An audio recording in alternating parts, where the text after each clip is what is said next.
much. Thank you, Dr. Sameh, for the kind invitation. Okay. I'll be talking today about chronic abdominal pain in children, and we'll try to connect the dots together, and we'll see in a few slides what are the dots that we need to connect. Abdominal pain in children is a very frequent complaint. مع إن acute abdominal pain is more alarming, لكن less than 2% of causes of acute abdominal pain is serious. Chronic abdominal pain is the most common and is the most annoying and perplexing symptom مش بس للفاميلي أو للعيان كمان للدكتور.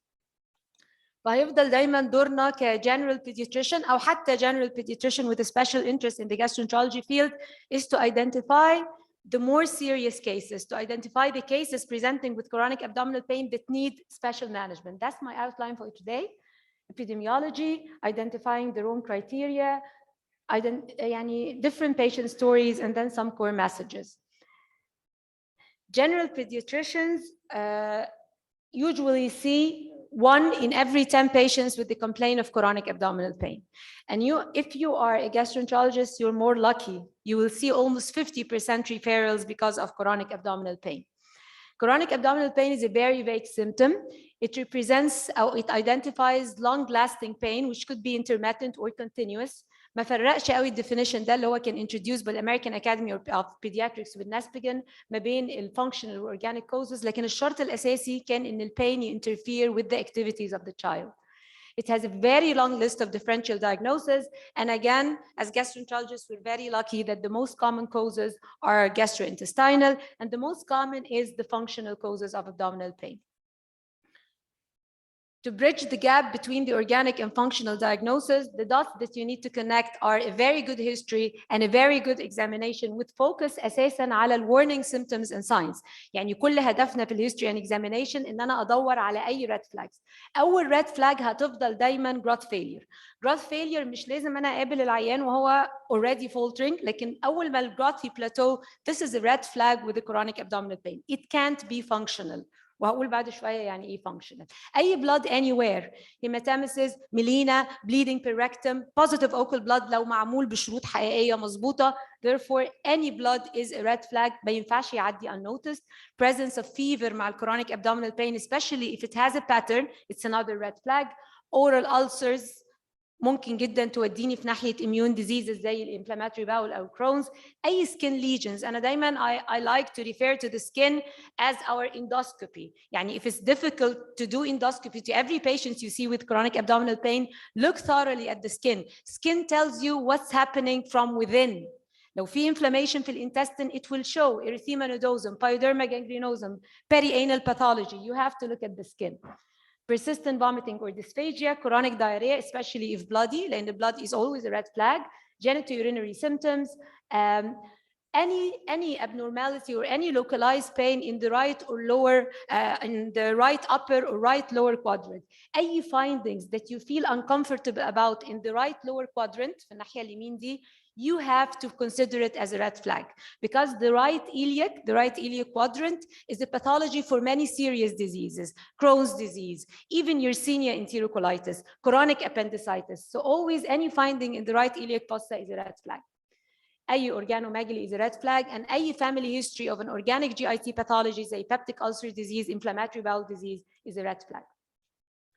So what's the Rome 4 criteria of abdominal pain? Rome 4 in general defines a group of symptoms. جزء منها is the pain that has no organic pathology, no structural, no anatomic, no pathological, no lesion can be identified, but still the symptom is there. The symptom is still present.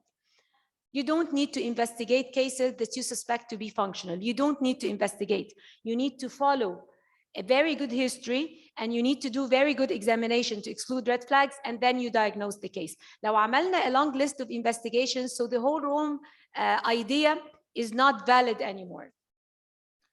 شوية patients سريعة، بس قبل ما أقول patients أنا I want to introduce this algorithm I believe is very useful in managing cases with pain. أول سؤال بنسأله لنفسنا is the pain chronic؟ chronic يعني بقاله أكتر من شهرين by the way. If your answer is yes, then you have to look for red flags. Red flags في الهيستوري, red flag في examination اللي هي الصورة الطويلة اللي أنا وريتها لحضراتكم.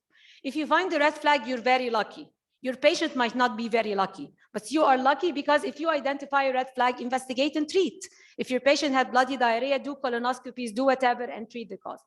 If there is no red flag, then you have to ask yourself the question, could this patient be one of the criteria of Rome for functional abdominal pain disorder? خليني أقول ده بعدين. But if the patient is not fulfilling the criteria of a functional abdominal pain, watch this patient and follow him up frequently, every 1 or 2 months, because a red flag might show up. وانت بتدور كده في الهيستوري وانت following up ممكن فجأة تلاقي gratis faltering، ممكن فجأة تلاقي حصل bleeding somewhere. So if your patient is not a functional abdominal pain, then you have to look again for any red flags. If it's a possible functional abdominal pain disorder, you have to look for the more predominant annoying symptom of the patient.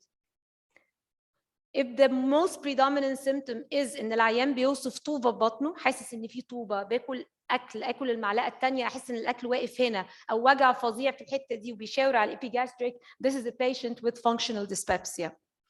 If the main presenting symptom is pain related to the bowel movements, associated with any change in the bowel movements, diarrhea, constipation, sense of incomplete evacuation, this is irritable bowel syndrome, and I believe we'll have a lovely lecture tomorrow from Dr. Az about irritable bowel. If the most predominant symptom is pain associated with nausea, vomiting, photophobia, headache, blurring of vision, so this is an abdominal migraine, which is very rare diagnosis. If the most predominant symptom is pain without any special criteria, so that's the last type of functional abdominal pain, which is not otherwise specified, not referred to, not otherwise specified. So that's story number 1. We'll just apply the algorithm. I'm done. 7-year-old boy presenting with abdominal pain and tiresome بقالنا 3 شهور. So the answer to the first question is yes, it's chronic abdominal pain affecting his school attendance. The child feels full, early satiety. I feel full. I feel زي طوبة في بطني. Occasional nausea, no vomiting, normal bowel movement. There is a family history because the mother received treatment for H. pylori. You examine the child, he looks healthy, anxious, very perfect growth. لو شايفين الصورة دي, the pediatrician is examining the right iliac fossa. عشان that's a red flag. If you find anything abnormal in the right iliac fossa, it's a red flag.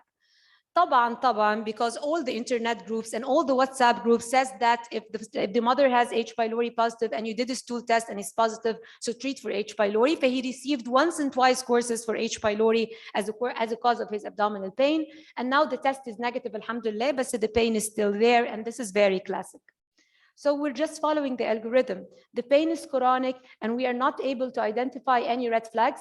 And we have a criteria, which is possibly a functional abdominal pain disorder where the most predominant symptom is the early satiety and the postprandial fullness. So probably this boy is a functional dyspepsia with no relation to H. pylori whatsoever.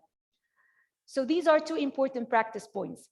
In cases with chronic abdominal pain in which you do not find any alarm symptoms and signs, there is no need to do any extensive testing. زي ما شفنا في الولد, he is perfectly fitting in the criteria. You don't need to do any test. H. pylori testing, if the child has chronic abdominal pain with no alarm symptoms and signs, is definitely not indicated. Not indicated to test, not indicated to treat, please. Okay.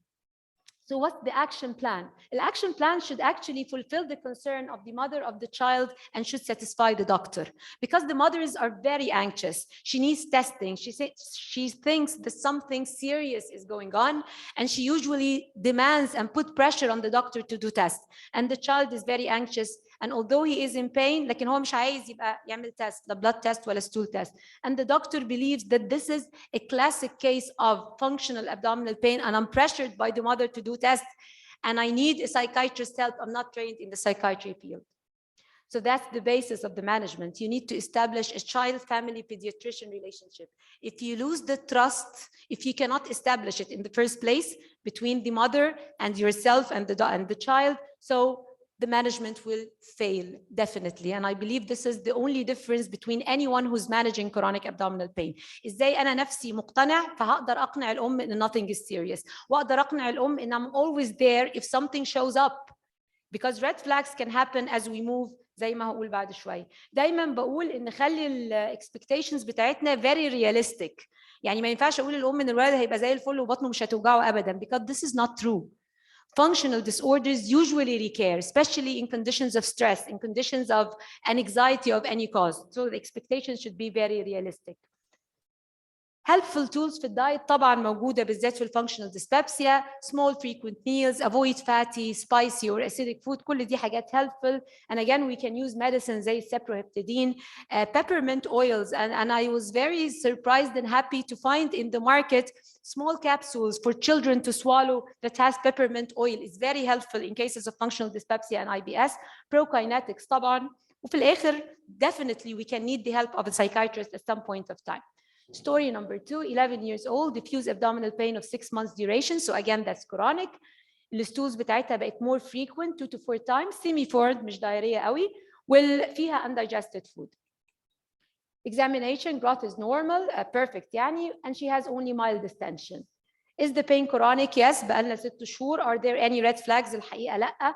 Could it be a possible functional abdominal pain? Yes. طب what is the predominant symptom? The predominant symptom was pain with bowel movement, frequent motion, change in the nature of stool, أصبحت more fluid. So it's a case of irritable bowel syndrome. عندنا كذا نوع من irritable bowel. لما الموشنز تبقى frequent, so that's the diarrheal type. بنعمل ايه في الدايريال تايب؟ دايتري مانجمنت. دكتوره مي كانت قالت عليها حاجات بسيطه ان احنا نادوبت لو فود ماب دايت اللي هو essentially دايت قليل في الشوجرز بتاعته. ممكن ندي بروكاينات بروبايوتكس انتي بايوتكس حتى. and if all fails we have to find the cause. طيب في الفولو اب فيزيت in 3 months البنت لسه بتشتكي من بين فظيع, increasing distension and fatigability, والموشنز بعد ما كانت 2 ل 4 مرات توصل ل 6 7 مرات في اليوم, and it's very watery. Although the growth is still not very bad. So that's the time to revise yourself. That's the time to take one step backwards and look at the story at a broader look, have a broader look, and you might find something serious. This is guidelines. If your patient with IBS diarrheal type is not responding to the classic management of IBS, you have to look for celiac disease. You have to look for celiac disease because celiac disease might overlap the picture of irritable bowel syndrome. So that's what the doctor said.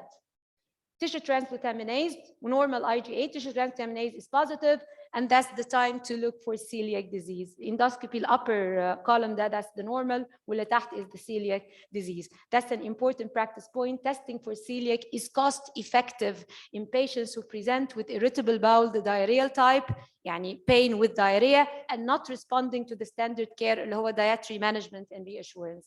Because you always wait for this typical triad of celiac, a child with growth retardation, abdominal distension, and chronic diarrhea, and it will not happen anymore. You have to look for celiac disease in cases with atypical presentation. Standard of care is the gluten-free diet. I don't think I'll have time for the last case, يعني I'll just go through it. بس هو علشان وقت دكتورة سناء وياسمين. اوكي كيس بسرعه كده. اوكي 6 years old boy chronic abdominal pain بقاله 2 سنين, فهو اكيد كرونيك لان الكرونيك اكتر من 2 شهرين.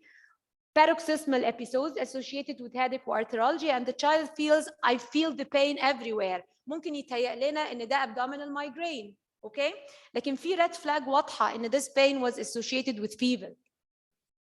You see the child in between the attack and you find a very healthy robust boy. هو شكله زي الفل ما فيهوش حاجه, والجنرال والابdominal examination normal. فانت بتقول للام I'll wait and see. على فكره watchful waiting in medicine is a management. ان انا استنى واشوف ايه اللي هيحصل, this is a management by itself طالما ان انا I didn't lose follow up.